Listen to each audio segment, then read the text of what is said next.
কামারপুকুর মানেই ঠাকুর রামকৃষ্ণ পরমহংসদেব, আর কামারপুকুর মানেই সাদা বোঁদে। কামারপুকুর রামকৃষ্ণ মঠ ও মিশন দর্শনে এসে সাদা বোঁদে কিনে বাড়ি ফেরেননি এমন পর্যটক খুব কমই আছেন। কামারপুকুরের নামে জড়িয়ে আছে এই বিখ্যাত মিষ্টি। এবার সেই সাদা বোঁদে পেতে চলেছে জিআই তকমা। তবে কে প্রথম এই সাদা বোঁদে তৈরি করেছিল বা এটি তৈরির কোনো বিশেষ কারণ কিন্তু ইতিহাসের পাতায় নেই। স্থানীয় সূত্রে জানা যায়, আনুমানিক 1200 বঙ্গাব্দ অর্থাৎ 1793-94 সাল নাগাদ কামারপুকুরের সাদা বোঁদে তৈরি করতেন জনৈক মধুসূদন মোদক সহ কয়েকজন ময়রা। 1836 সালে কামারপুকুরে জন্মগ্রহণ করেছিলেন ঠাকুর শ্রীরামকৃষ্ণ পরমহংসদেব।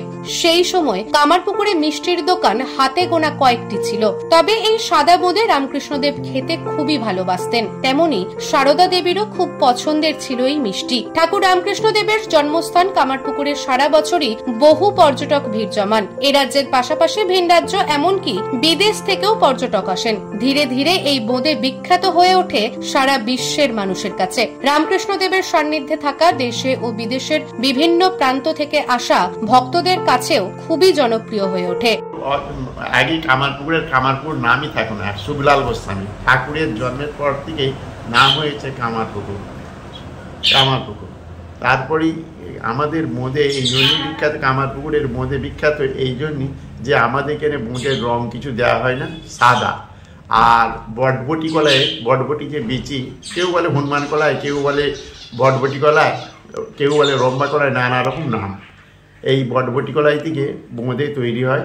এই বটবটি কলাইটাকে ভেঙে দুভাঙা করে ব্রাশ করে বেসন করা হয়, বেসন থেকে বোঁদে হয়। এইটা ডালদায় ভেজে, ডালদায় আগে তখনকার যুগে গাগি হতো, এখন তো ডালদায় ভেজে আর আমরা ওই রসে মোটা রস করে রসে ফেলতে হয়। হ্যাঁ, রামকৃষ্ণদের আর ভালোবাসতেন জিলাপি। কেন আমাদের জিলাপিটা অমৃত পাগের তৈরি। জিলাপিটা ঠাকুর ভালোবাসতেন আর মাও ভালোবাসতেন, জিলাপি দুজনেই ভালোবাসতেন। বোঁদেটা বেশি ভালোবাসতেন মা। ভক্তদের, মায়ের যখন জয়রাম বেরুমঠ থেকে ভক্তরা আসতো, সেই সময় এই মা পাঠাতো কামারপুকুরে। ওই কামারপুকুরে বলতেন যে জ্যোতিময়রার দোকান থেকে বোঁদে নিয়ে আয়। আমাদের প্রচার তো ঠাকুর তো করে গিয়েছে, এবার যদি মানুষ যদি করে দেয়, আমরা প্রচার চলছে আস্তে আস্তে। আমরা তো শহরের অঞ্চলের মানুষ নয়, গ্রামের অঞ্চলের মানুষ। সেই হিসাবে যদি স্বীকৃতি পাই খুবই ভালো। কামারপুকুরে ধন্য, ঠাকুরের দেশও ধন্য, আমরাও ধন্য হলাম। আপনার নাম? আমার নাম মোহন মদক। আপনি কত বছর দোকান চালিয়েছেন? আমি 40, বিয়ে পড়তে আমার 72 বছর বয়স। বিয়ে পড়তে সেকেন্ড ইয়ার পর্যন্ত পড়ে তারপর ছেড়ে দিয়েছি। তারপরেই দোকানে বসেছি। দোকানে বসে সেই থেকেই দোকান চালাচ্ছি। আজ প্রায় 45 বছর দোকান চালিয়েছি। কামারপুকুরে প্রসিদ্ধ মিষ্টির দোকানগুলি এই বোঁদে তৈরির জন্যই জনপ্রিয়তা পায়। এখন মঠ চত্বরে দোকানের সংখ্যা অনেক বেড়েছে। এছাড়া লাহাবাজার, কামারপুকুর চটি সহ আশেপাশের এলাকাতেও মিষ্টির দোকানগুলি তৈরি করছে এই সাদা বোঁদে। শীতের মরশুমে অর্থাৎ নভেম্বর মাস থেকে মার্চ মাস পর্যন্ত কামারপুকুরের পর্যটক সংখ্যা সবচেয়ে বেশি হয়। তখন পর্যটকদের চাহিদা মেটাতে মিষ্টান্ন প্রস্তুতকারকরা সাদা বোঁদের উৎপাদন বাড়ান। ওই সময় প্রতিদিন গড়ে 3 থেকে 4 টন সাদা বোঁদে তৈরি হয় কামারপুকুরে। বছরের বাকি সময় দৈনিক 1 থেকে 2 টন সাদা বোঁদে তৈরি হয়। তাই কামারপুকুরের মানুষের দীর্ঘদিনের দাবি ছিল নিজস্ব স্বীকৃতি পাক এই বোঁদে। 2017 সালের বাংলার রসগোল্লার জিআই তকমা পাওয়ার পর কামারপুকুরের সাদা বোঁদের জিআই স্বীকৃতির দাবি জোরালো হয়। 2018 সালে জিআই স্বীকৃতির আবেদনের জন্য কামারপুকুর গ্রাম পঞ্চায়েতের সঙ্গে জেলা প্রশাসনের প্রাথমিক কথাবার্তা সম্পন্ন হয়। এবার জিআই স্বীকৃতি মিলতে চলেছে কামারপুকুরের বিখ্যাত সাদা বোঁদের।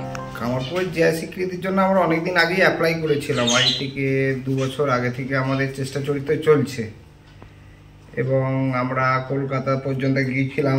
ওখানে সায়েন্টিস্টদের সঙ্গে কথাবার্তা হয়েছে। শেষমেশ সেবারে ক্যান্সেল হয়ে গিয়েছিল। তারপরে আবার এখন নাকি শোনা যাচ্ছে যে আবার স্বীকৃতি পেতে চলেছে খুব শীঘ্রই। স্বীকৃতি হলে দেশে বিদেশে মানুষজন জানতে পারবে কামারপুকুরের বোঁদে বিখ্যাত, এবং বাইরে যেটা আজ পর্যন্ত বাইরে যেত না সেটা বাইরে যাবে। এতে তো আমাদেরও সেল বাড়বে, প্লাস হচ্ছে দেশে বিদেশে নাম ছড়াবে আমাদের।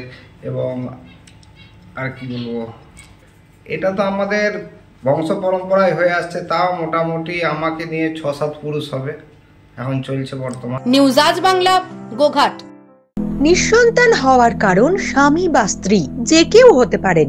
IVF এর অ্যাডভান্স সায়েন্স আর এক্সপার্ট কেয়ার লক্ষ লক্ষ কাপেলের স্বপ্ন সার্থক করেছে। তাই বন্ধাত্বকে হারাতে আপনাদের অবশ্যই আসতে হবে আরামবাগ প্রাণ IVF ফার্টিলিটি সেন্টারে। এখানে চিকিৎসা করিয়ে অনেক দম্পতি সন্তানের মুখ দেখেছেন। আমাদের ঠিকানা আরামবাগ বসন্তপুর আমতলা বিবেকানন্দ পল্লী 2 নম্বর রেলগেটের পাশেই। মোবাইল নাম্বার 7865858781 অথবা 7908098172।